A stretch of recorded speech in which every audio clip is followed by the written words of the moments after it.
All right, Sistas fans. Now, unfortunately, the trifecta has now been broken. I thought maybe, just maybe, we would be getting 4 episodes that were straight 10s, but no, Three's a Crowd unfortunately broke the 10 out of 10 streak. But hey, it was a good run. Episodes 6, 7, and 8 were very strong. This episode was kind of meh. And the trailer for next week kind of has me going, I'm not too super excited for it, but it's the penultimate episode before the mid-season finale. So these setup episodes are a necessity in order to, end things with a bang before we go on a hiatus break. So season 7, episode 9, Three's a Crowd. I give it a 7 out of 10. I think it was, slightly better than the Oval, which real quick, I gave that a 6 out of 10. Some people felt like my score should have been higher because of the Nancy scene. Don't get me wrong. Tosha Story, I believe is the name of the actress. She brought her A game in that scene. But my thing is this. An episode, and I've said this phrase in several videos before, but this scene saved the episode. Yeah, and that's because I give an episode a couple extra points. But one stellar scene does not save a boring episode. I think this week's episode of The Oval was alright. It kind of moved things forward. The one standout scene was when Priscilla and Nancy were talking, but other than that, I thought it was alright. Oh yeah. Well, what about Lena when she came in and talked to Hunter? Yeah, that was kind of a surprise, but remember, I did a short on that, like, who is she calling? Could it be Victoria's dad? Could it be Hunter? And I was right, so okay. Now, but oh yeah, also the trailer for next week of The Oval looks great. Check out my trailer breakdown, and that's enough plugging for The Oval. So, this episode, Zach. Ah, man.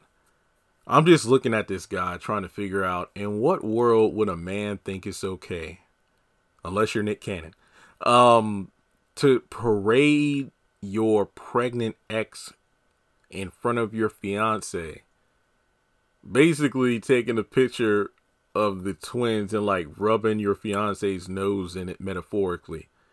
Like, why the hell would you act so proud? I put two in there. Yeah, double barrel, baby. What? Okay. Oh boy. I want to do a separate video on this. On what I feel could be the biggest problem of season 7. And I think it's the tone, because I feel like this episode, it just felt like, wow, they're really meshing a lot of different genres together, because it's hard to take an episode super seriously when you have elements of Zatima, but then you also have this like mystery stuff going on with like Kimberly Porter and stuff like that in the Gary storyline. And then of course you have the Maurice and Grayson stuff, and so on and so forth. My favorite scene was Miss Marie telling off Gary. But yeah, this episode was quite the roller coaster ride. So yeah, 7 out of 10 I think is a fair enough score. But before moving into the actual review, please take a moment to hit the thumbs up button to show you like the video. Follow me on social media, links are in the description. Hit subscribe and that notification bell. That way you don't miss out whenever I post content. Also, the reason my live stream was a little late last night was because I spent about 15 minutes. For whatever reason, YouTube wasn't working correctly. I tried to start a live stream 4 times. It didn't work. I restarted my computer, ran a virus check. Computer was clean. It was YouTube, not me. But the live stream went great last night. Also, my YouTube TV stream of the episode jacked up a few times, so I also had to watch 10 minutes of the episode after it had already ended. So the live stream went great. But we start off the episode as I predicted. Karen actually comes into the waiting room and tells Zach, can we just take a moment to reflect on what the first thing she said to Zach was? Zach, I think you're going to need to double the child support. And then she eases into the fact that she's having twins. I'm like, really? The first thing that comes out of your mouth is money related to this man who you won't even show and I'm talking like biologically show, is the father of your children. Now, that one line aside, I did feel for Karen because, like I said last week, that is a big shocker to be having twins when you don't expect to have twins. And you're in financial straits like Karen is. You know, like, don't get me wrong, I want to get into her delusional ass stuff later, but I'm just talking about in this moment. You know, Karen was really nervous because when Fatima rolled up, she didn't throw it in her face. Yeah, I'm having twins. Uh-huh. Yeah, how you like that, Fatima? No. She just nervously handed the, what do you call it? The sonogram photo over to Fatima. And everybody was kind of in shock, whereas Zach was just jumping up and down. Oh, yeah, I put the double barrel in there. Yeah. And then even Karen's like, you know what, just calm it down. Because it's like, oh, think of all the cute little twin stuff. We get like the strollers and everything. It's like, hey, just calm down. But here's the thing. And I'm not trying to excuse Zach's behavior, but if you watch my video, which is doing pretty dang well, thank you. I feel like it was one of my favorite uploads from the past week or two. Should Zach be sad if he isn't the father of Karen's babies? Because I go into detail about how, in a way, I see Zach being sad as something that's reasonable. I understand from a fan perspective because we've been dealing with this baby daddy crap for the past couple of years now. It should be a relief that he is not tethered to Karen by a baby or babies. But at the same time, when you look at Zach's journey in therapy, and after everything we learned about him in terms of his childhood in Zatima, he wants to be the father that he never had. He wants to be the parent that he never had. And also to kind of make up for not being there for Michael for those 3 years. So I've always said since like the beginning of season 7, yeah, the reason Zach is, you know, all super anxious and excited about this baby is because of the fact that, you know, he didn't have custody of Michael at the time. So he was going to give all that love and affection to this next child, assuming it will be his. So yeah, he is kind of jumping the gun. And Karen did state that it will be a couple of days for the DNA test to be done. Now, some people have said during the live, well, Jeremy, I know you did that research and it said that people or women having twins wouldn't be able to get a DNA test while pregnant because, you know, the DNA from both kids are just floating around in there. But some people have said, hey, well, the amniocentesis test, I probably freaked that word up. It's early in the morning, folks. I'm tired.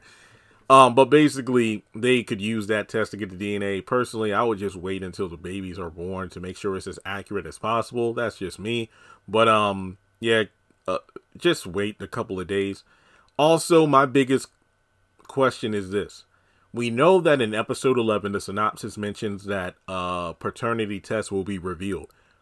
When filling out the forms for the DNA test, my question is this. Did Zach have to put down his contact information? So when the DNA results are revealed, will he be notified as well as Karen? As opposed to, let's say, Karen getting a phone call instead of both of them getting a phone call or email or letter, however the hell it works. Because I do not want it where Karen receives this information and she's alone. Now, apparently there's going to be a mocktail party. I don't know if during the party the results are revealed or after, but I swear Karen better not get those results by herself. I'll tell you that right now, or we're going to have a problem. Okay. So Karen goes off to the side to call her mom to say, hey, can I meet you at the salon? And we know later that's because she gives her the news. And from there, you know, Fatima's just kind of blacked out. She's like, I'm going to go back to work. And then Zach's like, okay, I'll see you at home. So from there, we got...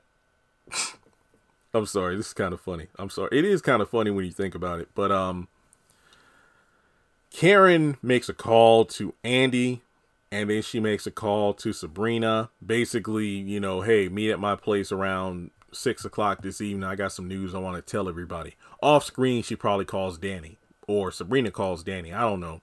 But in any case, Sabrina is actually calling Rich because he didn't answer her text message, but he must have been busy or something. But she's talking about that double date with Tony and Danny, and Lord, it went exactly how I thought. If you follow me on Twitter, I made a post about this, And I said, I bet she only wants to double date in order to like use a subliminal message of kids by taking Rich out on a date with his best friend who just so happens to have kids. But again, we'll get to that a little later.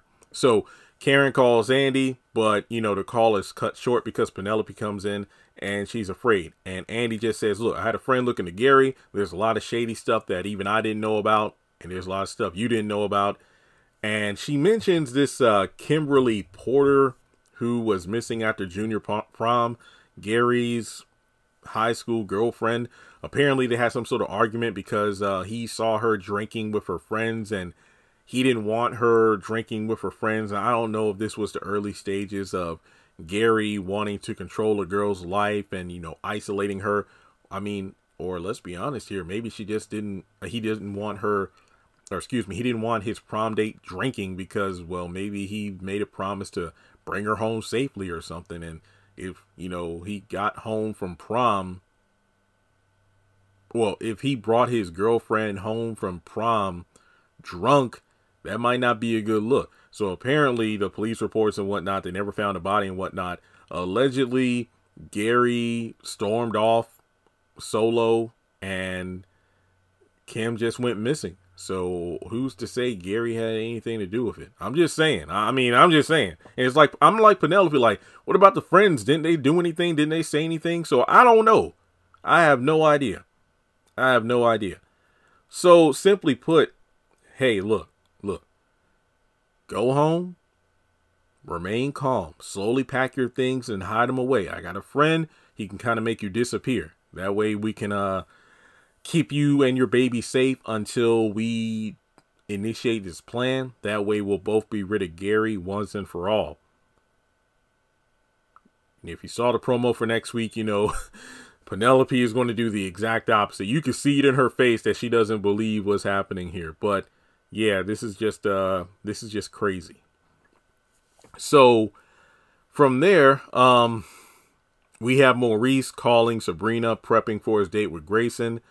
And, he's just talking about how we had a lover's spat the other night, but he's coming back over. He's coming with red and white wine because Maurice says he likes both.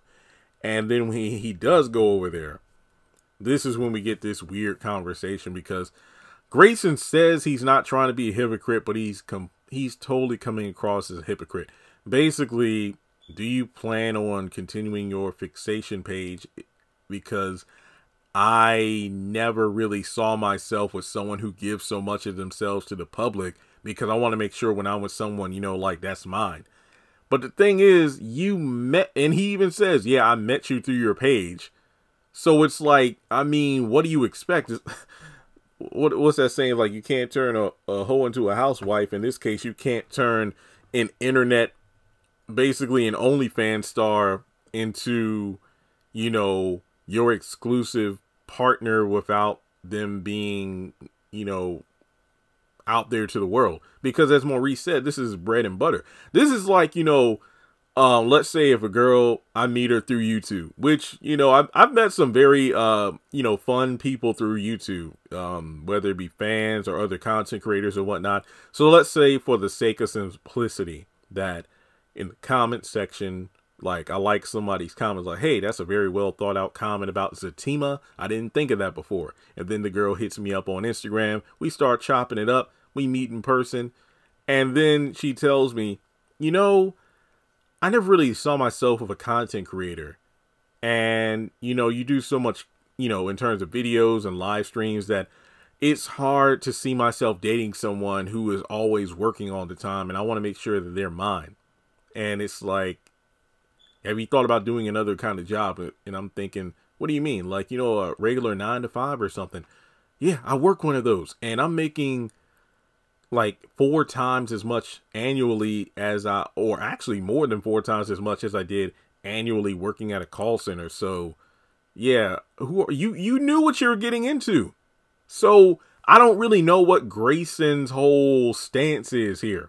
So Maurice goes on to say, well, I have about 6 months paid up of, or saved up for like rent and whatnot. So I can try to find, a regular job. And I'm thinking, Maurice, what the hell are you doing? Like, you barely know this dude. I mean, I know time is all loopy in this show, but I don't think that much time has passed from when you met Grayson a handful of episodes ago to where you are now. So I don't really think that changing your career for someone you just met is a smart move, because what if you break? I mean, he could arguably always go back to his page, but when you're making that kind of money, hell no, you don't want to go back. And also, apparently he's just been doing this thing on the side because he's hoping Sabrina gets the manager job back so he can get hired. I don't know how the hell that's going to work. We know it will, because character synopsis do reveal in season 7 he gets his job back, but it was the corporate office that agreed not to allow Maurice back on the job. So even if Sabrina makes the manager position, what authority does she have to rehire him? That doesn't make any damn sense. It really doesn't. Whatever. So that's pretty much it.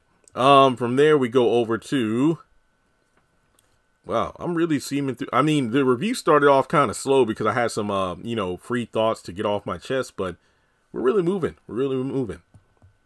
So we go over to the salon. Pam is going live. Hair salon product is doing great. Karen gives her grief for using part of the supply room for, Pam's stuff, but Pam made a right argument. It's like you said, move those boxes, or you threw them away, or you would throw them away. So I used the storage space, and I'm like, well, Karen, if Pam's stuff isn't, taking up too much room or preventing you from having ample supply, then, room for your supplies, it should be all good. And then Miss Lisa comes in and she even vouches for Roots to Riches. So that lets you know right there, and it's like, hey, I need some more actually. So Pam's going to blow up. And hey, I'm going to hype her up every week, because I love, entrepreneurial spirit, because that's what I do. So, I'm always going to, hey, support black business. But she goes into Karen's office, and hey, you know what? Kudos to Karen. I love her new office, because if I remember correctly, in her old shop, her office was also the supply room. But look at her now. She has her own office, which, again, I can't wait. Hopefully in the next couple of months, if not sooner, I'll be in my house and I have my own office, so I could be working as opposed to always having to be in the bedroom/office, So she drops the news about the twins, and I just love her reaction. She's going to be a grandma to twins, and she asked the question.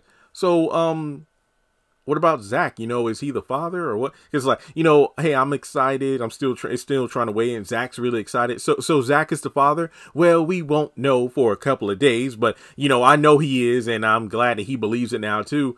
How the fuck you gonna believe? You ain't got the test back. Damn. They really setting it up where he's not going to be the dad. The way they're really hyping it up, he's the dad. He's the dad. Zach believes it. No, he ain't going to be the dad. And then her world is going to come crashing down. So from there, we go over to Marie, Mrs. Willis, going over to Gary's office. This woman had me the moment she said it smells like death and deception in here. And simply put, apparently, even though she was one of Gary's first donors to his hedge fund company, she was also one of the first to know that he is a slimy, manipulative bastard, because apparently the money she invested in him, he blew it on some sort of like charity fund and whatnot. And from there, he goes into detail about, Andrea Barnes and why she's not a good fit for you in your divorce case. But Mrs. Willis shuts it down, saying, look, I've already vetted her. I did all my research, and about 95, if not more % of what you just told me was horse crap. You're the one who initiated the FBI raid. You're the one who did this, and that. You're the one that, manipulated her. And there was a throwaway line where he mentioned how, she seduced me while I was married to my ex-wife, or actually my ex-wife was going to her for divorce advice. And you know what? He said wife, and it's like, wait, your ex-wife, right? Now, I don't know if this means that Gary is still married to Jasmine, or if that was just a slip of the tongue. Just throwing that out there. But you know what? Marie rips him a new one and then gets up and leaves and gives a warning like, look, this whole jealousy, bitterness thing, it doesn't suit you. What you need to do is get off this train before you end up hurt. And Gary, he just can't let shit go for whatever reason. So from there, I believe we kind of fast forward to that night around 6 o'clock. And I think that's when Karen said, hey, everybody else is going to be there around 6 o'clock. Andy shows up a little late. Karen drops the news about the twins. Andy and Sabrina are just super excited. Some people were saying Danny was getting on their nerves in this episode. I didn't really see it. I mean, she was basically saying what we're all thinking, like, Zach ain't the daddy. No, I'm having twins. So, okay. Making me come across town for this. I ain't gonna, what did she say? This could have been a text message. I ain't gonna lie. I'm with Danny on that one. It's like, you know what, her and Sabrina got the double dates and Andy's rushing to get off work to come over here for this mess. It could have been a text message. I mean, unless they had a dinner or something planned, there was no reason for all these girls to come together. But again, I got to give the writers props because they're really hearkening back to season 1 where these girls would just get together all the time. All the time. You would see the original core 4 sister circle together, whether it be to smoke a joint, have brunch together, go out dancing or whatever. They were having a good time. But I just love the reaction. It was so sweet. They were happy for their girl. I just loved it. Andy and Sabrina rubbing on the belly. I thought it was cute. And I'm thinking to myself, Sabrina, why in the world do you want to have a baby? Like, you're going to be an auntie to these two, so you should be content. Now, oh boy. We go over. Okay, so this scene at first, it blew my mind. I thought I was crazy. So Fatima, it's like 1 minute she okay, so we know she left the hospital to go to work. But we see her at home and she's in her robe. Then she storms upstairs. Then we see her at the same restaurant location as Danny. Then we see her back at home in the robe. And I'm thinking, like, were these scenes aired out of order? Because I'm like, maybe the Fatima scene that happened, I think it was the sneak peek scene, when when Fatima shows up to the restaurant and, oh, Danny's there. And that's why she's there waiting for the rest of the double date crew to come in. So I'm like, maybe Fatima headed there after work because, she needs a drink before going home to deal with the baby daddy stuff. So I don't know what the hell happened. Like, some people were like, yeah, I think it was aired out of order, and this has nothing to do with the writers. They aren't the ones editing and chopping up the episodes. I think that that's how it should have went, that Fatima went to this restaurant after work and then she went home. Then she had that blowout with Zach, went upstairs, but then came down when she cooled off to talk with him again because he did fall asleep.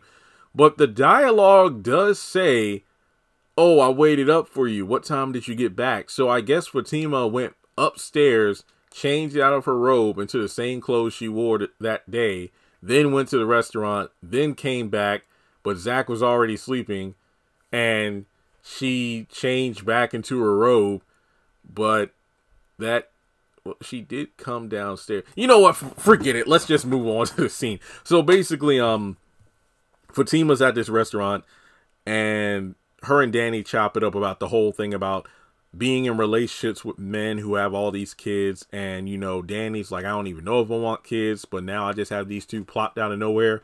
And then Fatima's like, and, yeah, I understand that because Zach isn't really considering my feelings. And, But then, Sabrina, Rich, and Tony show up. And, Sabrina does invite her to stay. But it's like, oh, no, I'm actually just heading out. So when she leaves, we get to the point where, yep, I was right. So Sabrina is asking Tony about his kids. And, they just gush over him because, like, oh, yeah, I got so many pictures of my kids you want to see. And, they're just chopping it up. And and Rich and Danny are just kind of looking at each other, sipping on their drink like, And some people have even speculated, like, you know what? It seems to me like Danny and Sabrina just swap boyfriends because it's not going to work because Sabrina, this man don't want kids. Just give it up already. Give it up. So then Tony thankfully kind of breaks up the, child powwow. And then the conversation shifts gears over to, so how was your day? And then Sabrina kind of just blabs out, oh, Karen's having twins. And it's like, oh, bro, look, Sabrina's fine as hell. Oh, also, she was looking amazing in her dress. Yeah, Sabrina, man, that was quite the outfit she was wearing in this episode. Because I think it is too early. It's only been, what, 9 episodes? But I think this is arguably one of Sabrina's most on-point wardrobe consistently.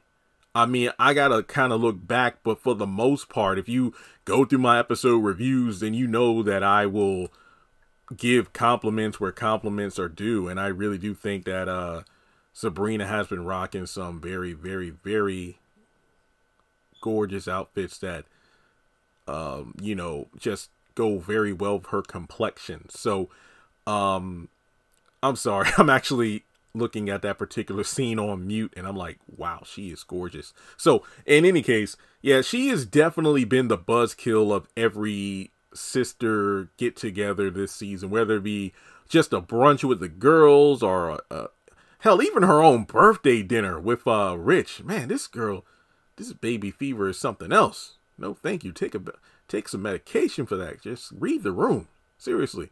I'm like Danny and Tony looking at each other like, see this shit right here. This is why we don't double date, because of crap like this. But we do find out that Tony's aunt is watching the kids. That's why, you know, the kids aren't with him now, obviously. So, you know, maybe these two can hang out later tonight, which they do. And, you know, they go sex it up. Oh, yeah, apparently Richard's car, there must have been some car issues. He got towed.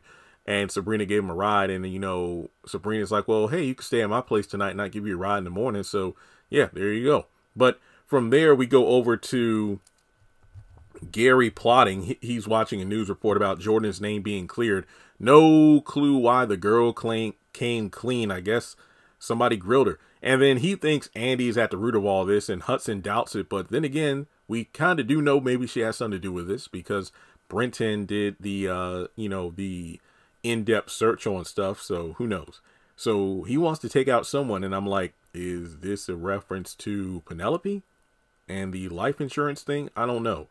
But aside from that, I guess the last thing to talk about is the Zatima related stuff. When Fatima comes downstairs, then goes upstairs, then comes back from going out, and then talks to Zach, who's asleep on the couch. And I understand Fatima's plight here. I really do. Because, like I said, I can understand Zach's excitement based on my thoughts in regards to him, you know, going to therapy, eager to prove he's a good parent by being a better father, you know, better just parent in general than his absentee father was, and his addict mother and stuff. But the fact that he is just throwing this in Fatima's face, it's like, yeah, this is a lot. I mean, yeah, this is his life and his responsibility, arguably, because the DNA test hasn't come back yet. But it's just that you gotta, bro, read the room. This is your fiance. Her and your ex clearly don't like each other, and yet you're like, ah, twins. Okay, bro, just come on now. But like I said, I want to understand Zach in terms of why he's acting the way he's acting.